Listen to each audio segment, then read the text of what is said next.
د کهانې په شروعات کې مونږ یو ښځه او یو خاوند وینو. د سړي نوم میټ وي او د ښځې نوم کیټ وي. دوی ځان له یو نوی کور واخلي. دی چې کله خپل کور ته راشي او دی وګوري دا کور ته دی ډېر زیات خوښ شي، ځکه چې دا کور یو غټ کور وي او دا په یو خوشي ځای کې هم وي. څنګه چې میټ دا کور ګوري نو دی یو قسم کمره وویني. دې کمرې لیدو سره میټ حیرانه شي څنګه چې دی دا کمره کولاو کړي. د کمرې په کولاوېدو سره بلپونه پړکا شروع کړي او اچانک بجلی بند شي. بیا دوی یو بجلی والا راولي او کته بیسمنټ ته کوز کړي. دی چې څنګه وګوري نو دوی ټول ډېر زیات حیرانه شي، ځکه چې تاخانه ټوله د تارونو ډکه وي او په دې په تارونو په میز کې یو 3 لایټونه لګېدلي وي. د دې نه علاوه په نور کور کې بجلی نه وي. نو بجلی والا میټ ته وایي چې دا هر څه ډېر زیات عجیبه دي، زه په دې تارونو کې ګوتې والی نه شم. نو د دې ځای نه روان شي او په تلو کې میټ ته ووایي چې دا کور د ډېر وخت نه خالي پروت او څوک دې کور ته نه راتلل، نو تاسو ولې رالي؟ او یو خطرناکه خبره ورته وکړي او ورته وایي چې د دې کور کمزور مالک هغه سره د ښځې په دې کور کې مړ شوی وي. دې اورېدو سره میټ ډېر زیات ګبراو شي، خو میټ دا خبرې د خپلې ښځې نه پټي کړي او د دې د کیسې په باره کې په نټ باندې ریسرچ وکړي او دته پته ولګي چې په دې کور کې یو هلک یو ښځه او خاوند وجلي وو، خو د هغې د مرګ د وجې اوسه پورې چاته پته نشته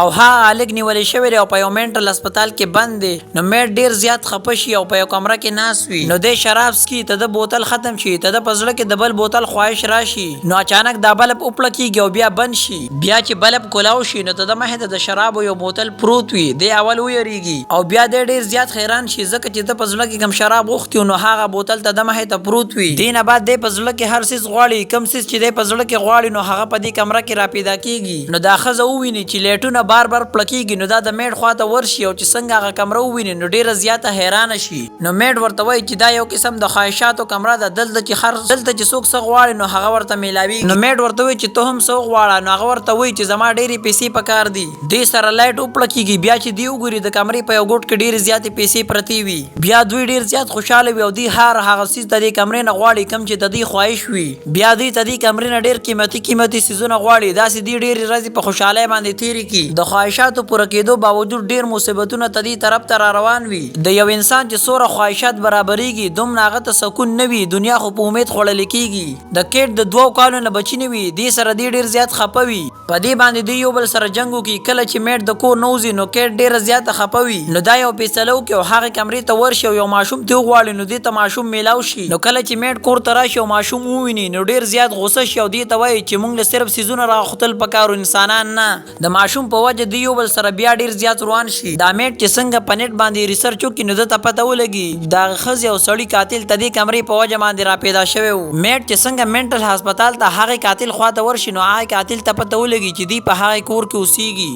نو دې میټ ته وایي چې د دې کور نه زر تر زر وځي. کله چې میټ په لار روان وي ته د په ګاډي کې پېټرول ختم شي او په پېټرول سټیشن کې خپل ګاډي کې پېټرول واچي او بیا چې څنګه جیب ته لاس کوز کړي نو د دې په جیب کې پیسې نه وي، د په جیب کې صرف خاري وي. دلته کې میټ ته پته ولګي چې د دغې کمرې په ذریعه څیز راغوښتې شوي وي او دغه څیز د دې کور نه رابار کېږي نو دې نه خاري جوړېږي. دی په منډه باندې خپل کور ته راشي او ډېر زیات غوسه وي. دی دلته خپل کور دیوال مات کړي، د هغې شاته صرف تارونه وي. دی کتل غواړي چې د دې شاته راز څه دی، خو دلته د تارونو نه علاوه هېڅ هم میلاو نشي. نو سبا له ماشوم جاړي نو کیټ بهر وستل غواړي. نو میټ ورته وایي چې بهر یې مه وباسه.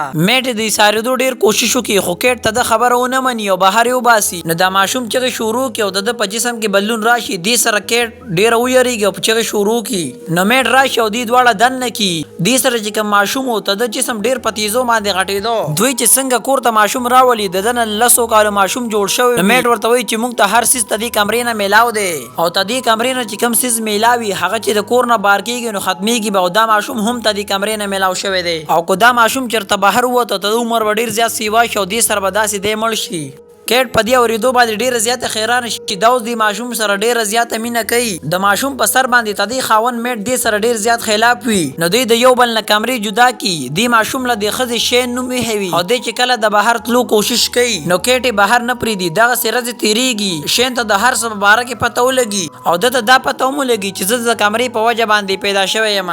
بیا میټ ته جون پون راشي نو دی ورته وایي چې هغه ښځه خاوند ما ځکه مړه کړي وو. کله چې زه د هغې د کمرې نه وغوښتم او زه پیدا شوم نو ما بهر دنیا قتل غوښتل او ما د یو عام انسان په شان ژوندۍ خوخوله نو هغه زره کور نه بهر نه پرې خودم نو ما په دې وجه باندې هغه مړ کړل او د هغې په وجه باندې زه دلته قید شوی یم. ته دوی دا خبرې کیټ واوري او د کور نه وځي او ځان سره سوچ کړي چې ما نه ډېره زیاته غټه غلطي وشوه. نو شین په کور کې د خپلې مور تپوس کوي نو میټ ورته غوسه شي او ورته وایي چې دا هر څه ستا د وجې وشو او ورته وایي چې ته زموږ بچی نه یې ته مونږ دغې کمرې نه غوښتې بیا او که ته چېرې د کور نه بهر ووتې نو په یو څو منټه کې به ته ډېر غټ شي او بوډا به شي مړ به شي. نو دې سره دا ماشوم ډېر زیات ویریږي نو میټ پرې رحم راشي او ځان سره ودرېږي. کله چې کیټ شپې له کور ته راشي دا وویني میټ او شین دواړه وده دي نو کیټ ډېره زیاته خوشحاله شي. دغسې یو څو ورځې تېرې شي او کیټ او میټ یو بل سره یو ځای شي او په یو کمره کې پراته وي. نو ده ته د هر څه په باره کې پته ولګي او ته د کیټ سره مینه پیدا شي. نو دا شین بهر وځي او کله چې را 13 کالو شي نو دننه راشي او دا خپل پلار میټ ختمول غواړي. نو میټ پسې تماچه راواخلي. کیټ چې کله تدي خلاصې کوي نو تدي سر پکې ولګي او دا بېهوشه شي.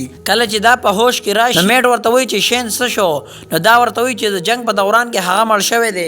په سباله باندې دا کیټ دی میټ ته وایي چې مونږ له دې ځای نه تګ پکار دی. دا میټ ورته وایي چې دلته مونږ ته هر څه پرې میلاویږي مونږ له دا ځای پرېښودل نه دي پکار. نو کیټ ته پته ولګي چې میټ ډېر زیات بدل شوی دی او دا ډېر زیات بد خوی کوي او دې سره ډېر زور زبردستي کوي. نو کیټ ته پته ولګي چې دا میټ نه دی دا شین دی او شین ځان په دې کمره کې د میټ په شان جوړ کړی دی. کیټ چې څنګه بېهوشه شوی وه نو شین راغستی و هغه کمرې ته وړی وه هغه کمرې نه داسې کور جوړ کړی و. میټ چې څنګه راپاسي دا ټول کور وګوري خو دې ته کیټ میلاو نه شي نو ورتاله شوی وي. دې په دیوال کې سوری وکړي او چې بهر وګوري نو دې ته دغه شان بلډینګ ښکاره شي. نو ده ته پته ولګي چې را چال د شین دی دی چې څنګه هغه بل کور ته وردن نه شي. نو کیټ وپېژني نو کیټ په دې کې خپل خاوند وپېژني چې کم کیټ دی او کم شین دی. نو شین له دیکه ورکړي او ته دې ځای نه تښتي. دی چې څنګه تښتي نو شین دی پسې شاته ور روان شي چې شین په میټ باندې حمله وکړي نو دغه ټایم شین بهر وغورځېږي. دغه ټایم د میټ ښځه کیټ دروازه بنده کړي. په لږ ټایم کې د شین عمر په سیوا کېدو شي او دنه یو بوډا سړی جوړ شي او دی مړ شي. په دې سره زموږ دا کهاني ختمېږي. دوستانو کو کهاني خوښ وي نو دا چینل ځان سره ضرور سبسکرایب کړئ. والسلام.